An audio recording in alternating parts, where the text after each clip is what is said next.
Hello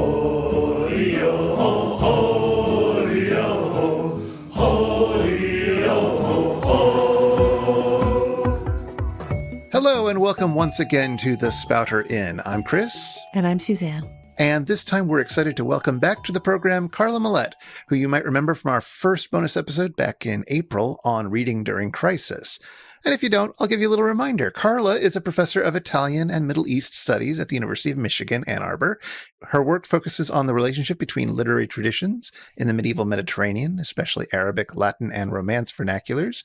And her earlier books include The Kingdom of Sicily, 1100 to 1250, and European Modernity and the Arab Mediterranean. And her most recent book, called Lives of the Great Languages, Arabic and Latin in the Medieval Mediterranean, will appear in 2021. Thank you for coming back to the show, Karla. Oh, it's my pleasure. Thanks for the invitation. We're so happy to have you here to talk about the Purgatorio because I know it's a text you have a lot of feelings about, as well as knowing it inside and out. All the feels for the Purgatorio.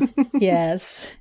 When did you first read the Purgatorio, and did you immediately have feels for it? No, I think I actually grew into it. I first read the Divine Comedy as an undergraduate when I was learning Italian and learning about Italian culture. I didn't even realize at that point that you were supposed to pick favorites. I think that it's something that, especially Italianists, especially people who teach Dante regularly, I think we all have a canticle that we, have especially strong feelings for. And I am definitely a Purgatory woman. Now, when you've taught it, have you always taught it like to students who were like Italian majors or whatever? In other words, have you taught it in different kinds of settings or always in the same kind of setting? Oh, no, I've taught it literally all over the world, and I've taught it in very different settings. I taught it first at Stanford University, and there it was a lecture class. I taught it at the American University in Beirut, where it was part of the Great Books class that I taught in. They used to teach the Inferno, which is often kind of, what's the canticle that's included if what you're looking for is just the greatest hit. The standard offering, right? Exactly. And they had to take it off of the reading list because of the somewhat compromised position of the Prophet Muhammad in that canticle. Yes. Canto 28. Yeah, completely understandable. Yeah. And then I taught it at Northwestern University, again, a lecture course. I taught it at Miami University of Ohio. A lot more evangelical Christians, conservative Christians, Protestants in that population than elsewhere. And now I teach it at Michigan. And here, again, it's a Great Books class. It's a big class. It's a lecture class. I get a very diverse group of students. They're coming for a lot of different reasons, but we always have fun. God, that's incredibly interesting in like 4 different ways. I mean, one of them is just the fact that you've taught it in all these different places, like geographically widespread, but also very different student demographics, different kinds of populations, different kinds of faith commitments, which, when students are reading Dante is kind of a big thing. Like there's no way of avoiding faith. I mean, regardless of whether you're talking about confessional identity in particular, like there's a lot to say about that. And then also you've taught it at different points in your own life, right? And that also, I don't know about your experience, but that inflects the way in which it plays out. And plus great books, like that is the thing we keep bumping up against over and over and over again in the Spouter-Inn, right? It's like, what do we mean by great books? What are great books for? Like, how does that work in the 21st century? Oh, 100% to everything that you just said. Yeah. I mean, in fact, I start the semester talking about how I think I have a passage from, it's Joan Ecosella writing in the New Yorker about a new translation of the Divine Comedy. And she has a line where she says, the Divine Comedy is not just a book that you read at college. It's the reason why we have colleges and professors. And I think that it is kind of like the classic image of the great book, and one definition of the great book is that it's a book that you can come back to, reread again and again and again, always see yourself in it, but always in different ways, right? It's always kind of refracting back at you different images of yourself, of life in general, people around you and what matters in life, and that does change, as you're saying, Suzanne, that changes through the years. So as I recall from the last time we talked with you, you were just teaching this book back in the spring.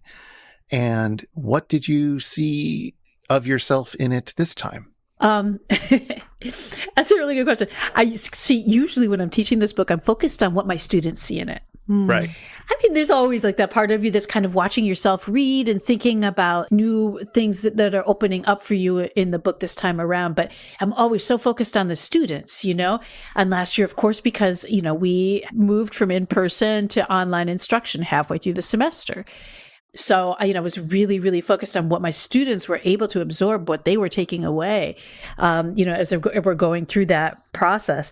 And, I think that the eye-opening experiences for me last time were, so I'm going to dive in actually a little bit to responding to some of the things that I heard, because I listened to the podcast that the two of you recorded together.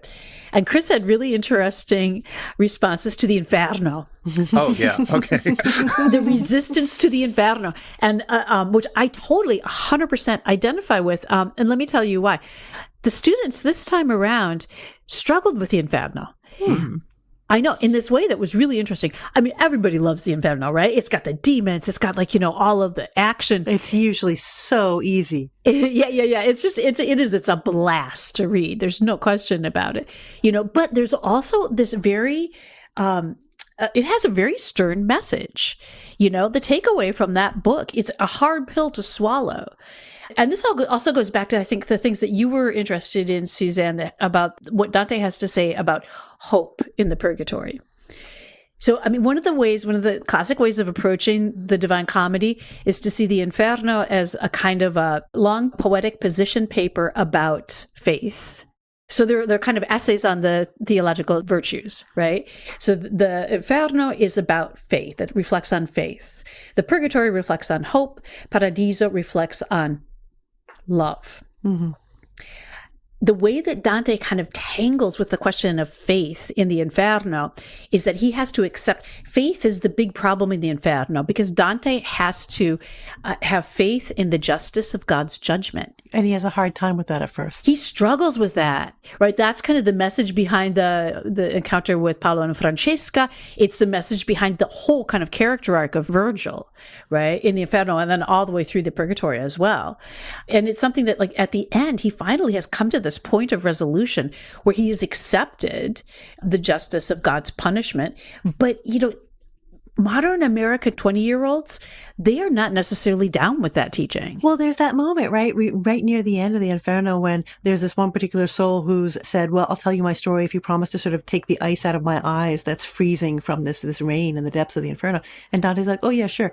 And so the shade tells a story, and then Dante doesn't do it, and Virgil's like, good job. Oh yeah, right? yeah. And the students are like, oh. No, yeah, the students are like, ick, because for them, Inferno, they can understand punishment, but only if it's redemptive. Mm-hmm. Right. Mm-hmm. Punishment, which is retribution, which is what you get in the Inferno, they are not down with that. No, which is good. Which is, yeah. But I can't help but remember all the time that this is Dante writing this story, that it is Dante's punishments, that he's giving these punishments to people. So in a sense, of course, he's going to find them justified. He came up with them. Yeah. And the students also struggle with the problem of Dante's arrogance. Right. But they're also I think, because I do get students who are observant Christians, who are observant Muslims, who are observant Jews, and, across the board, except for, some of the most conservative Christians. And I saw this really stronger than ever before last time I taught the class. They really resist this message. They're not comfortable with the idea of punishment as retribution. Yeah. It's weird because, when you teach students of faith, or at least this is my experience of teaching it, which is not nearly as extensive as yours, but they feel seen when they're reading Dante in class. In other words, to some extent, confessional identity, like the variety of confessional identities, inflects how they respond to it. But just the fact of having a faith identity seems to, I don't know, Dante pushes certain buttons for those students in a way that's really interesting to watch. And I always feel like it's kind of dynamite in the sense that it's good in a way. I'm like, oh, wow, they're really responding in interesting ways here. And then I'm like, also, this is dangerous in some way. Yeah, it's definitely interesting. I think when I was teaching in Southern Ohio and I had more conservative Christians in the class, they actually got really excited about debating these kinds of faith issues. They definitely got excited about the way that Dante mobilizes Bible stories, in the Commedia. And they love to debate all of these questions that come up, because you end up talking about, faith from a lot of different perspectives, a lot of different, questions relevant to personal belief and, eschatology. Now, you said that the Purgatorio is your favorite part of the Divine Comedy. What's your favorite thing, either your favorite part of or your favorite thing about the Purgatorio? A lot that I like about the Purgatorio. I mean, I like the fact that there's time, right? Mm-hmm. Uniquely among the three canticles, the Purgatorio takes place against a backdrop of time. Time is, time is weird. It doesn't work the same way for the penitent souls as it does for us, and it's really clear in both, especially in the Purgatorio and the Paradiso, that Dante is experiencing these regions of the afterworld on demo mode. He's not he's kind of going through the same paces that the dead souls go through, but he's not. It's obviously different in really important ways, right? When you say time, what do you mean by that? Because I get it if you mean movement, because movement is happening. Like people stop and go when it's day and night, and souls move at different paces. Like they're mostly at certain stages and then they're invited to move on, right? So their movement is kind of stop and go in a different kind of way. Yeah, but it's also the pacing of penitence, right? The pacing of how we repent. I mean, this is also kind of, part of Jacques Le Goff's, The Birth of Purgatory, his thesis about, because Purgatory at the time that Dante wrote the Purgatorio was a relatively recent doctrinal innovation. It was not over 150 years old, if I'm getting my math right. Yeah, say a little bit about that, because that's something that we didn't get to talk about. The doctrine of purgatory really only emerged in the 12th century, as people began to think in more substantive detail about the transition from this life to the next. They were okay with the idea that you could be plunged kind of directly from this life into the pits of hell, if that's where you were destined. But the idea that you would pass from this life into heaven, people began to be kind of, uncomfortable with that. They began to believe that some kind of a purification, a purging of sins was necessary between point A and point B. This kind of emergence of a new realm of the afterworld also coincided with different ways of thinking about time. This is one of Jacques Le Goff's theses about the emergence of purgatory. There's a new interest in quantifying and calculating time. Mm-hmm. And you can definitely see this. It's not a preoccupation of Dante's. He's not as obsessed with, the whole business of indulgences and fast tracking your way through purgatory. But he is really interested in that connection between those on earth and those in the afterlife. That is, souls will say, make sure to mention me, to so-and-so for their prayers and so on, or remember me when you get back. That is, maybe not preoccupied with the economic side of it, like indulgences and stuff like that, but the linkage between the afterlife and earth is very much there, right? This is key, and this really is 100% my favorite part of the purgatory. That one of the things that you see in the purgatory is that it allows you to keep the dead in your life. The dead remain part of your life because you, we, the living, we are responsible for helping the penitent souls to advance, through the process of purgation. It's our prayers that kind of give the dead a power boost, right? To help them kind of, in their passage through the levels of purgation.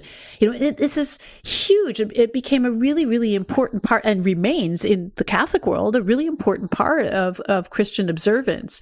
When I'm teaching the Divine Comedy, sometimes I assign the chapter from Greenblatt's Will in the World, where he talks about the loss of purgatory.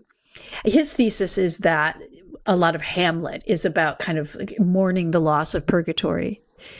Shakespeare is reflecting on the death of his son. He also thinks of Shakespeare as a crypto-Catholic, I guess. He wants to be able to spend time with his son by praying for him.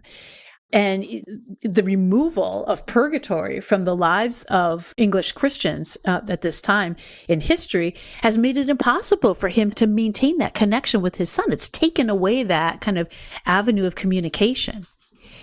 Purgatory is a place where, people are working to cleanse themselves, but you're working along with them. The living are kind of there with them, helping them, kind of boosting them with their prayers. And that, I think, is just one of the most lovely kind of dimensions of the purgatory, something that I absolutely, it's tender and it's just very sweet. It's true.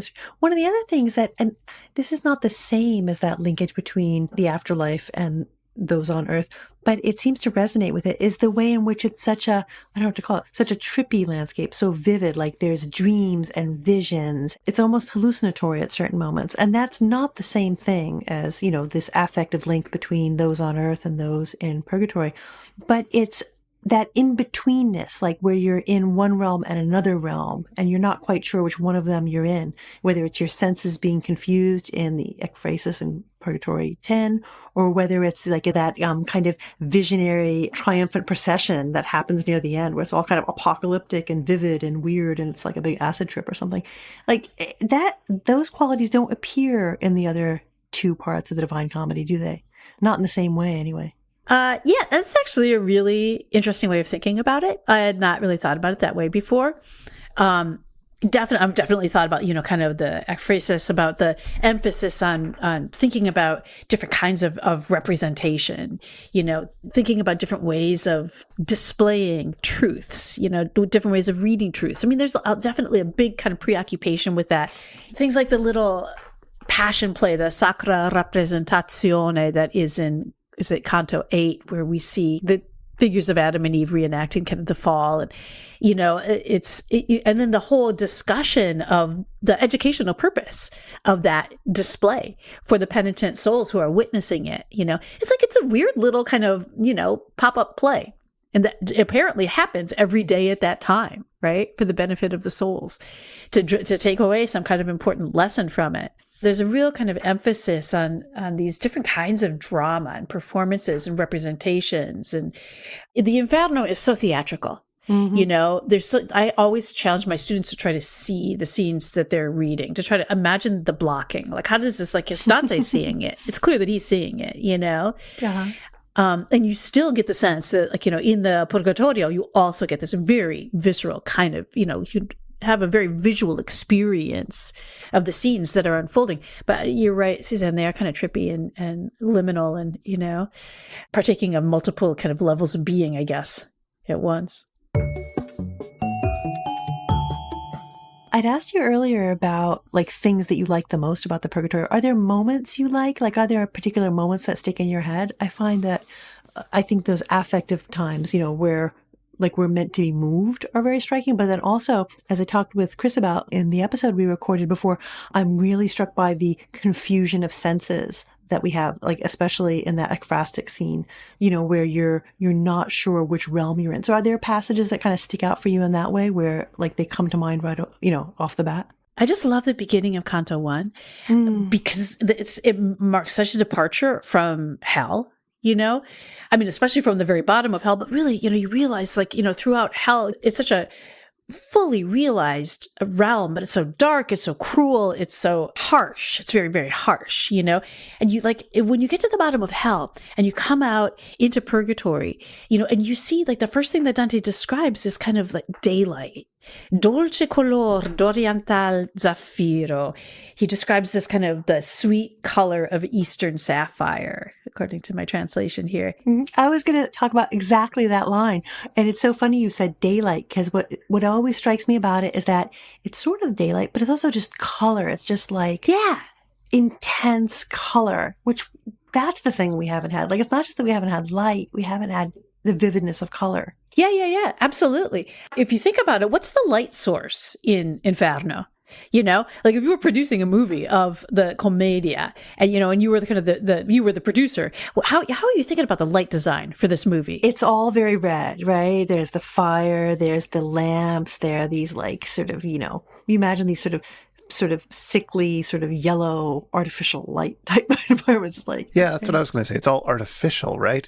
It's not coming from a natural source. So you think of like early German expressionist films or something where the light is painted on the ground, or false light coming from all sorts of different unexplainable directions. It's not the type of light that Dante would have been familiar with from his day-to-day lived experience. And now suddenly he's returned to a strange but familiar form of light. Yeah, absolutely. And it's tender and it's lovely, I mean, I think that the light in hell is actually natural in the sense that it's like, God has put it there, but it's supernatural, I guess. Right. It's an instrument of punishment, or it's kind of a side effect of punishment, because it's the light of fire or the light of lanterns. And it's not really illumination, right? I mean, in that sort of secondary sense, right? I mean, it's it's not light that's taking you anywhere. Yeah. Right. I mean, for those who are down there, right? Now, it might be in the Manfredi episode, which I know that you guys talked about in the podcast. But it is totally worth coming back to. Yeah. He's so great. Yeah, that episode is so, oh my God. So all of the encounters at the beginning are so lovely. The thing is, like, you're seeing green, you're seeing the color green, right? Which we have not seen since Limbo. No. There is no green in the Inferno for the obvious reason. There was in Limbo. There was green grass in Limbo, but then that whole kind of natural landscape goes away for all of the Inferno. And then, when you meet Manfredi, you've got that lovely, lovely description of, in fact, he rhymes verde with verde in the Manfredi episode, right? Yeah, read those couple lines. They're so great. Yeah. So he's talking about the disposition of his body, which is, oh my God, this is such a touching story, because if there weren't a happy ending, then it would be an abject story. It would be a tragedy, but the fact that it ends well makes you look at this and see it just as a pause before this hopeful ending, So this is Canto 3, line 130. Or le bagna la pioggia, muove il vento di fuor dal regno, quasi lungo il verde, dove le trasmutò a lume spento. Per lor maledizione sì non si perde che non possa tornar l'eterno amore, mentre che speranza fior del verde. So, and now what he's talking about here is his body, this remains. He says, now the rain bathes and the wind drives them outside the kingdom. This is the Kingdom of Sicily, near the Verde, the river Verde, where he transferred them with candles extinguished because he was excommunicated, right? So he was refused burial in consecrated ground. By their curse, no one so loses the eternal love that it cannot be regained, as long as hope has any touch of green. It's so beautiful. Oh my God. I mean, there are tears in my eyes right now. I know. It's exquisite. And it's almost like an anti-Ugolino story in a way. Like near the end of the Inferno, we get the story of Ugolino and his children and that whole thing.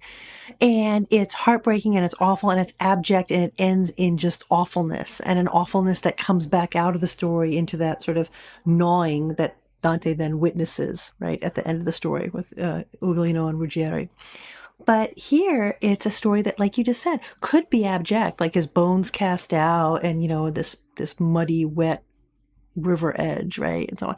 But there's a hint of green, right? And that greenness is what lets him blossom, so to speak, right? In the Purgatorio. There's hope. It's so cool. Right? Which is the theme of the whole canticle, having hope. Of course, Dante's exile from Florence is one of the crucial autobiographical events that sets in motion his writing of the Commedia, and, kind of dictates the rest of his life from the moment that he leaves Florence, soon after starts writing the Commedia, and spends the rest of his life kind of couch surfing in northern Italy and working on the Commedia. When I teach this class, I have a slide that I show throughout the course of the semester. It's this gorgeous painting of Dante by a guy named Frederick Leighton. It's called Dante in Exile. He's surrounded by all these figures of people who would be members of his community, but because he's been kind of, cast out of community, he's standing there very severe and stern in the middle of the picture, just looking straight at the viewer and not interacting with any of them. And across the top of the slide, I put reputation, salvation. Because I think that those themes are really closely linked, especially in the Inferno and the Purgatorio. Because he's like, for him, especially in the Inferno, kind of fame is the way that the souls relate to community, right? Well, like in Limbo, where Dante is like, where they recognize him with the name Poet, right? And he's like, there's that recognition scene, right? So it's fame, but it's also joyous reunion. Yeah. No, that's one of the, there's not a very many positive reunion scenes in the Inferno, but that's one of them. Brunetta Latini is another. I mean, there are a couple that are really kind of lovely, touching encounters in the Inferno, but mostly the souls are just concerned with their fame and how they're remembered on earth. And Dante is also very concerned about for him, fame is actually a positive thing. It's a very good thing. But when you get into the the purgatory, I feel like, prayer begins to take on a lot of the work that fame did for the damned in the Inferno. So now the souls that you meet are asking to be remembered to those on earth, but not out of pride. And they're not trying to manage their image the way that the souls of the damned in the Inferno were. Now they're asking their living to pray for them, to be part of, to remember them prayerfully, in prayer.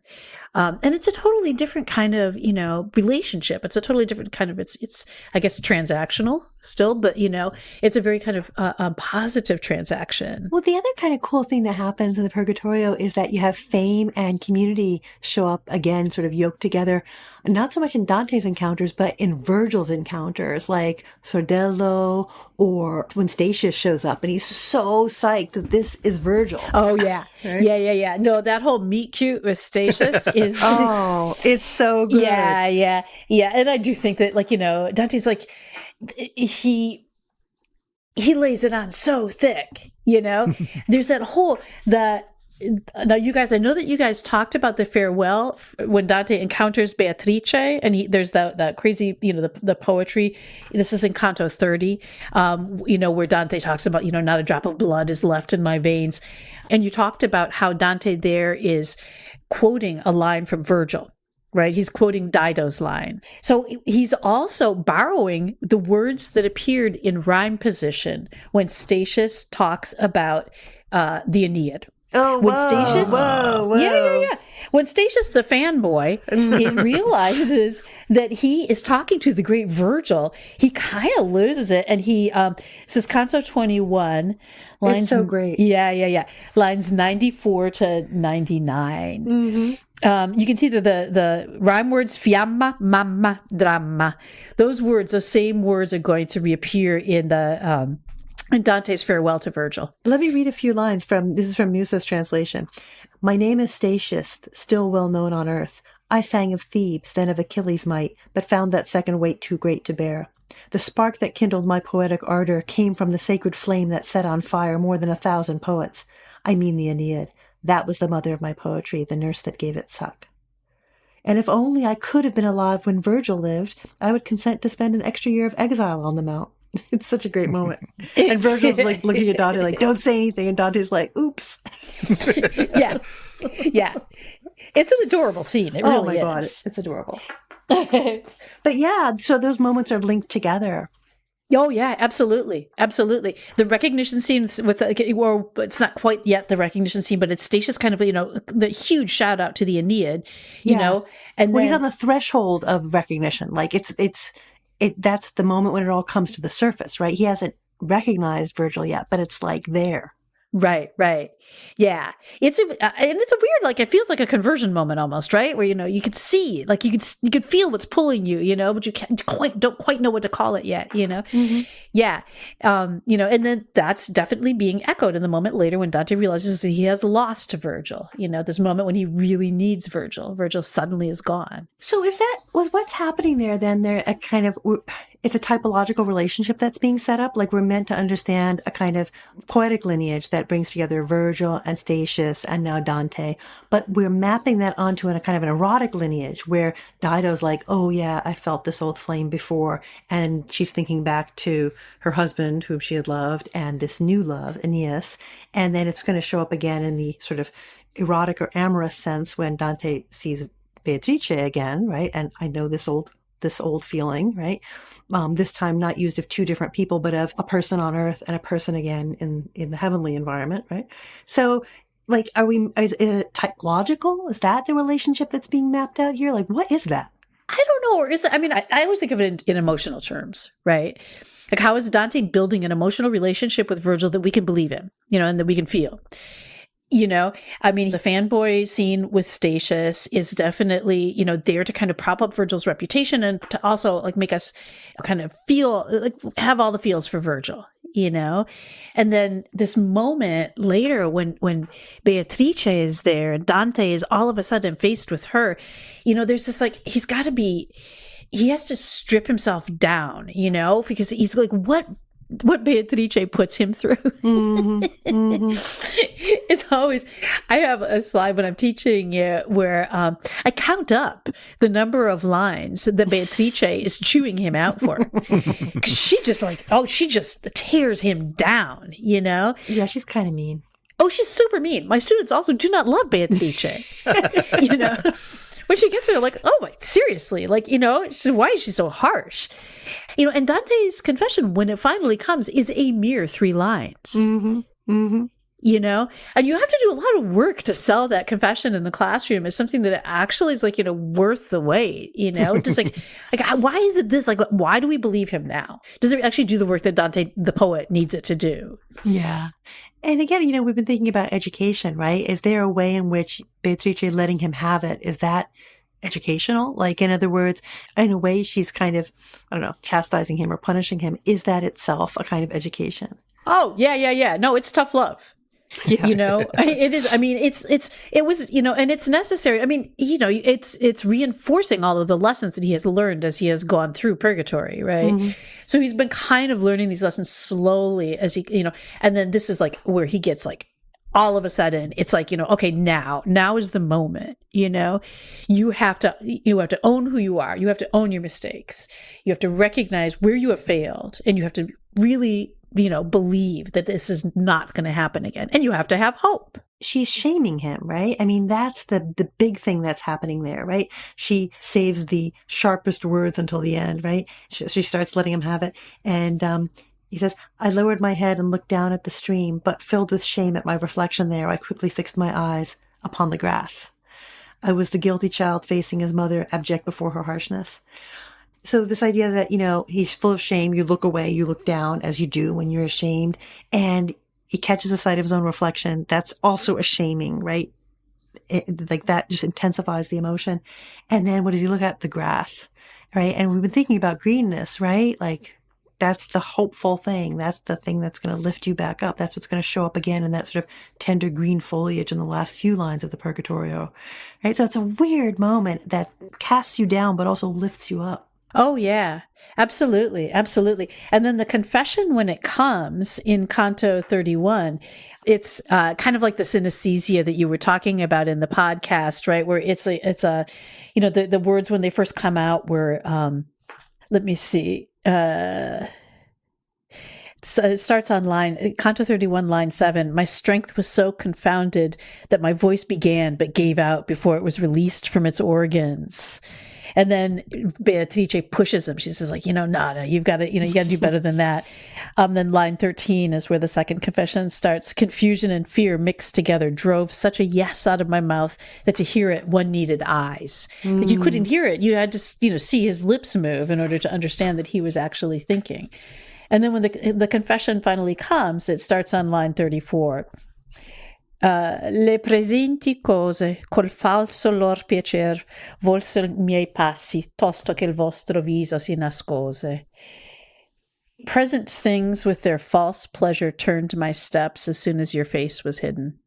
You know, and then you have to, like, I think that in order to make that confession feel worth it, you have to go back to kind of like Augustinian concept of time and the importance of the present, you know, as kind of the moment through which all of time passes, and the only moment in which some, you know, decisive change can be made, and one can truly choose the good, one can truly choose God, you know. But those lines are also so heavily packed with freight, right? Like, I'm thinking of in Boethius's Consolation of Philosophy, you get that narration. I think it's 3:12 of Orpheus, right? And that whole emergence from the underworld. He goes back to get Eurydice. They're coming back out of the underworld. She's behind him. He can hear her footsteps, but he mustn't look back, because if he looks back, you know, she'll be lost.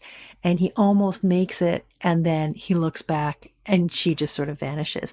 And Boethius says, to you this story is told, you know, keep your gaze fixed on the things that lie above, lest you be dragged down into the Tartarian depths of hell, right?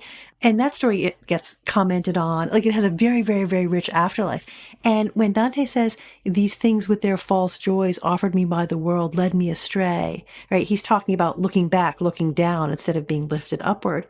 But paradoxically, he says, that happened to me when I no longer saw your countenance, right? So where Orpheus is looking back at the faces of his beloved that drags him down, that's a kind of a false joy. Here, the face of the beloved is the true joy that you should be looking up. Like, so it's just a couple lines, right? But there's all this stuff packed in there tightly. Well, it's like the moment that we've been building for, it's the pivot, it's when he pivots toward like, when he truly, is now committed, right, to living a life of virtue, to living a life of, for God. And the pageantry that follows is part of what sells it, Mm-hmm. Yeah, I think pivot is exactly the right way to put it. Yeah. One of the things that I ask my students to think about is I ask them to think about the Commedia as a 3-act structure. Mm. And so they need to identify kind of the important plot points. So they need to identify, for instance, the plot point 1 and plot point 2. Plot point 2 is the point when the protagonist kind of bottoms out, reaches his nadir, and somehow finds within himself the courage and the strength that he needs to kind of push through to the end. It's the transition between Act 2 and Act 3. And this is like, kind of traditional how you write a screenplay. And there are lots of different places where you can put plot point 2, that moment of transition. To me, this is the most convincing moment. When he has been torn down by Beatrice, the only way forward is to kind of, reach to the kind of depths of his soul and acknowledge just how badly he screwed up, and really feel kind of that transformation, the personal transformation. And it's interesting that this part of the narrative is like so much about women in a weird, very specifically Dante-esque kind of way. Like Beatrice's harsh mother thing she does, and Matilda, the way that she is this kind of nurturing presence, right? She sort of gently sort of pulls him through that second river and so on, right? Yeah. Like, I don't know what to make of that. Like, on the one hand, I find it very, like, lovely, right? On the other hand, I'm like, what is the gender related messaging here, Well, and why is Virgil referred to as mama? Yeah. What is going on there? But I mean, is what we're getting there? This idea of like I don't want to say the feminine side of the divine exactly, but like, there's God who is harsh and punishes, and, that the sign that's above the gate of hell is all about, right? Justice and divine love, right? Which is really harsh. But also this very gentle, nurturing mama thing, right? I mean, is that what's going on here? We're seeing that side of the divine? Well, you save those questions for the end of the Paradiso, right? Next time. Because that's where that really comes home. Yeah. Because it's, definitely in the figure of the Virgin Mary, right? Yeah, it gets very milky. Oh, boy. Yeah. And roseate. There's a lot of roseate glow, too. Yes. Yeah. I'm curious about something that you brought up a while back, which was tying the Commedia into Dante's lack of and search for community. And I've been thinking about that while you've been talking. And I've been thinking about the way sort of community plays out in each of the 3 different canticles, in each of the 3 parts of the Commedia, where the community just seems outside of limbo, almost impossible within Inferno, because people are just, they're both in tremendous amounts of pain, but they're also desperately self-centered and egotistical, as we talked about.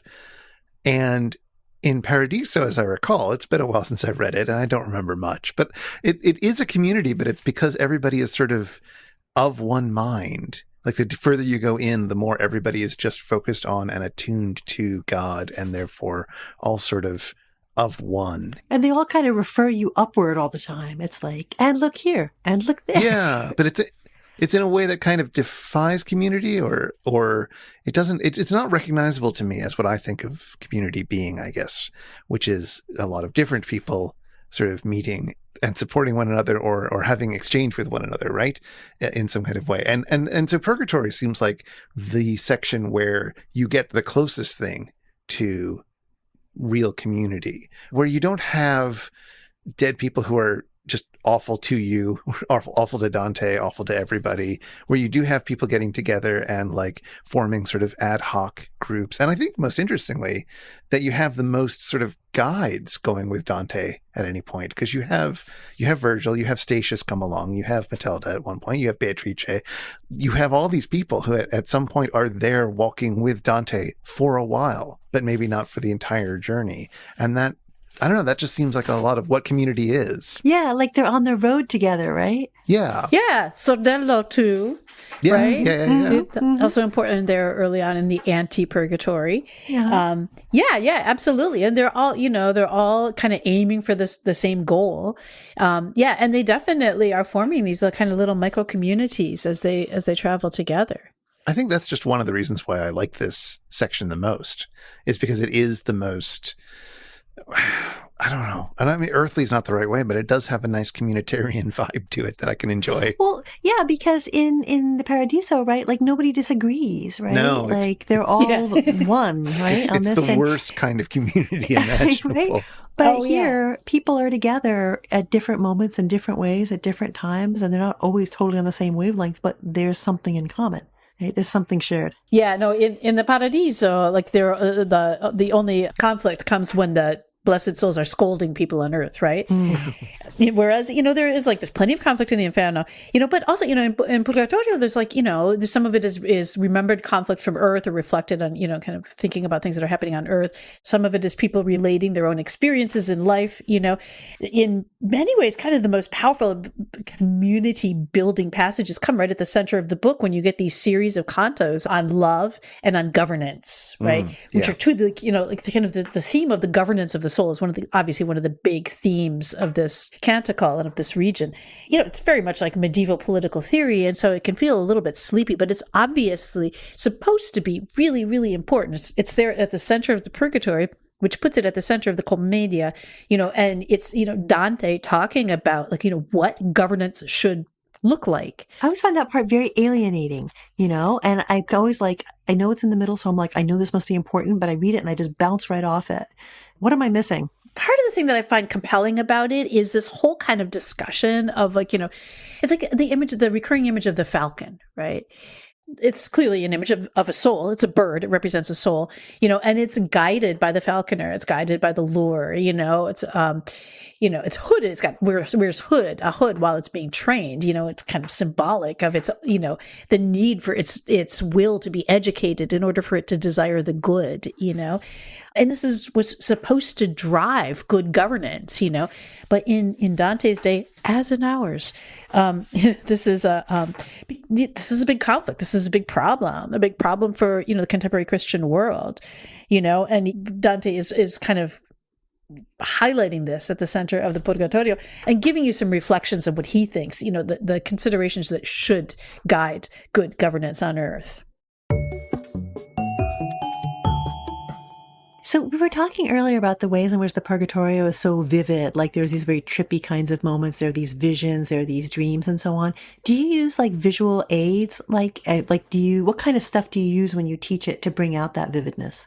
So I use art history. I use a lot of paintings. I use images. I use all kinds of images. But not just medieval, right? No. I have quite a collection. I mean, I do have some representations from manuscript illustrations, obviously, so that you can get a sense of how Dante's contemporaries imagined his world. But then, there's this amazing tradition of illustrating the Divine Comedy that goes right up to the 21st century. And so I have at this point, I have quite a catalog of images. And some of them are a blast. I know that, Suzanne, you've been interested, we've had this conversation before, in the representations that Sandow Birk has done, the illustrations that he has done for the Divine Comedy. And they are a kick. I love them. They're incredibly imaginative. They're very imaginative. In the Inferno, he's kind of riffing mostly on Gustave Doré, who did the great 19th century illustrations for the Divine Comedy. But, to be honest, when you get into the Purgatorio and especially the Paradiso, partly because the Paradiso, they're just floating and talking, so there's not really all that much to kind of depict, but even already in the Purgatorio, the Gustave Doré illustrations are not nearly as familiar, as the illustrations from the Inferno are. And so, Sandow Birk is just kind of just kind of riffing. He goes off on tangents sometimes. So in Purgatorio, you'll see, for instance, penitent souls carrying kind of major appliances up these, circular stairway, on their backs, and this is doing penance for the sin of gluttony, You've got the famous meeting of Dante with Arnaud Daniel, who is a poet who Dante meets and kind of talks poetry with, famously speaks his own poetry in Old Occitan, in Provençal. And they're meeting in, I don't know, what is it? It's a taco restaurant. Yeah, street restaurant. You've got just a lot of kind of, they're very updated images, and some of them I think, using very syncretic religious imagery.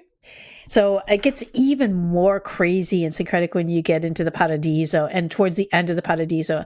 And when Sandelberg is trying to represent kind of, Dante's vision of like, the Empyrean, Dante's vision of like what heaven actually really looks like, and then he gets Sandelberg goes crazy with the religious imagery, and you've got the Buddha, and you've got the, the Kaaba and Mecca. You've got just all kinds of really kind of big powerhouse religious imagery. And then his translation too, I recommend. I don't have it with me. I would read some of it for you if I did. But what he said is that they wanted to reprint one of the out of copyright translations of Dante, and he learned that even though it was out of copyright, they just couldn't do it.